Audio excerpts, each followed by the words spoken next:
Hello guys, welcome to our YouTube channel. आज obesity मतलब मोटापा है, उसकी सेकंड सीरीज़ है जिसमें हम बात करेंगे खाने के बारे में, बात करेंगे कुछ और हमारी जो आदत है उसके बारे में बात करेंगे।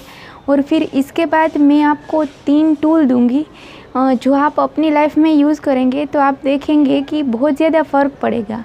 पर इससे पहले हम लोग को देखना पड़ेगा कि हम लोग की बॉडी है वो कैसे बनी है, मतलब कि उसका स्ट्रक्चर क्या है। तो इसमें 70% है वो वाटर है, बाकी जो 30% है उसमें सॉलिड आता है, फिर ऑक्सीजन, वो सब आता है। तो इसीलिए जो हम लोग का फूड है वो खाते हैं उसको भी वैसे ही डिवाइड कर देना चाहिए। तो इसमें मैं सबसे पहले जो बात करूँगी वो है कि हम लोग की जो आदत है टीवी के सामने खाने की या तो मोबाइल साथ में रखते हैं वो खाने की, वो आदत है। तो वो आप अगर स्टार्टिंग में आप मानो कि आप तीनों टाइम है वो फ़ोन लेके खाते हैं, तो तीनों टाइम हम लोग वो आदत को नहीं छोड़ सकते। लेकिन कैसा कि ब्रेकफास्ट या डिनर है उसमें एक टाइम में ऐड कर दीजिए कि आप खाना कॉन्शियसली खाएंगे, मतलब कि खाना है वो ध्यान से खाएंगे और खाने में ही ध्यान रखेंगे।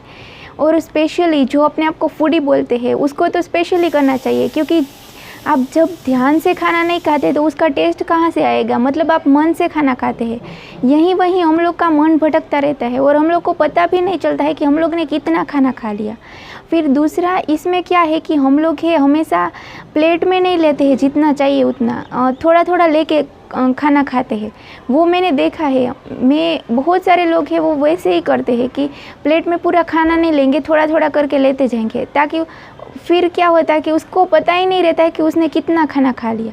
इसीलिए जब भी आप प्लेट में खाना तो डिसाइड कर दीजिए कि मुझे इतना खाना खाना है, उतना ही खाना लीजिए, फिर वापस उसके बाद मत लीजिए।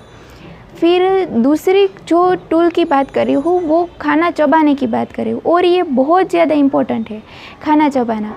हम लोग की जो खाना है वो आधा है वो हम लोग के लाल है, मतलब कि सलाइवा है, उसमें जो रस निकलता है उसमें एंजाइम होते हैं जो खाना पचाते हैं। अगर हम लोग ने खाना अच्छी तरह से चबाना स्टार्ट कर दिया तो आप देखेंगे कि आधा खाना है वो मुंह में ही पच जाएगा और फिर आधा खाना स्टमक मतलब कि पेट को पचाना रहेगा। तो इसीलिए पेट को डोज नहीं आएगा, लोड नहीं आएगा।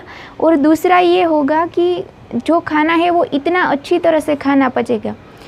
अभी हम लोग जितना खाना खाते हैं उसमें से 70% है वो खाना वेस्ट हो जाता है, वो बॉडी है, ब्लड है, उसमें नहीं बनता है, क्योंकि खाना कैसे अच्छी तरह से चबाते नहीं है, ध्यान से खाना नहीं खाया है, उसकी वजह से खाना इतने अच्छी तरह से डाइजेस्ट ही नहीं होगा। लेकिन आपने जब चबाने की आदत डाल दी ना खाना, तो उसकी वजह से क्या होगा कि खाना है वो इतनी अच्छी तरह से डाइजेशन होगा। फिर न्यूट्रिशन की जो प्रॉब्लम होगी, अभी बहुत सारे लोगों को विटामिन B12, कैल्शियम, आयरन सब की प्रॉब्लम होती है, लेकिन ये सिर्फ एक ही जो टूल है उसकी वजह से क्या होगा कि जो धीरे धीरे है न्यूट्रिशन, मतलब कि विटामिन B12 है, कैल्शियम है, वो सारी की सारी कमी भी चली जाएगी। और अभी ऑस्ट्रिया में इसका पूरा सेंटर है जहाँ पे यहाँ से जो सेलिब्रिटी है वो वहीं जाते हैं और सिर्फ वहीं पे कौन सी प्रैक्टिस करवाते हैं कि खाना चबाने की, ये प्रैक्टिस करवाते हैं। और इसकी वजह से वेट लॉस होता है। वेट लॉस मतलब कि हम लोग को जो हड्डियाँ है, मांस है, उसको नहीं कम करना है, लेकिन क्या फैट है, जो एक्स्ट्रा फैट मतलब कि चर्बी जमा हुई है उसको कम करना है। तो इसकी वजह से जो वेट है हम लोग का वो नॉर्मल में आ जाएगा। तो इसका और भी बहुत सारे फ़ायदे हैं, और अभी आप गूगल में सर्च करोगे तो देखेंगे बहुत सारे इसके ऊपर बुक भी बनी है। तो कॉन्शियसली जब खाना हम लोग एंजॉय करके चबा के खाना खाते हैं, तो अगर रोटी और सब्जी खाना खा लिया तो भी उसका जो फ़ायदा है वो और ज़्यादा हो जाएगा, और जो खाना है वो भी बहुत कम लगेगा, क्योंकि हम लोग को खाने की जो नीड है वो कम चाहिए। लेकिन हम लोग अभी जो खाते हैं वो मन से खाते हैं। लेकिन मैं हमेशा पेट भर के खाना खाती हूँ, ऐसा नहीं है कि, क्योंकि जब भी हम लोग जिम और डाइट में देखते हैं तो उसमें कैसा करते हैं कि तुरंत ही कॉन्स्ट्रिक्शन लगा देते हैं अपने आप पे कि नहीं खाना नहीं खाना, इतना खाना चाहिए, इतना ही खाना, इतना कैलोरी गिन के खाते हैं। लेकिन हम लोग के जो योगिक साइंस है उसमें कभी ऐसा नहीं हुआ है। उसमें जितना हम लोग को चाहिए उतना खाना, पेट को जितना मतलब कि बॉडी को चाहिए उतना खाना देते हैं। और फिर जो लास्ट है वो है फूड की बारी की। अब कौन सा फूड खाना चाहिए, तो इसमें जो योगिक साइंस है उसमें कैसे खाने को डिवाइड किया है, उसमें खाने को है वो प्राणिक फूड में। प्राणिक मतलब क्या कि वो कितना ज़िंदा फूड है, क्योंकि हम लोग अभी खाना जो भी मार्केट में मिलता है वो खाना कितने दिन पुराना रहता है, उसको डेड फूड बोलते हैं। और जो मरा हो गया है वो हम लोग का जीवन कैसे दे सकता है। अगर आप मूंगफली है, मूंग है, स्प्राउटेड मूंग है, वो सबको अगर खेत में डालेंगे तो उसमें से प्लांट निकलेंगे।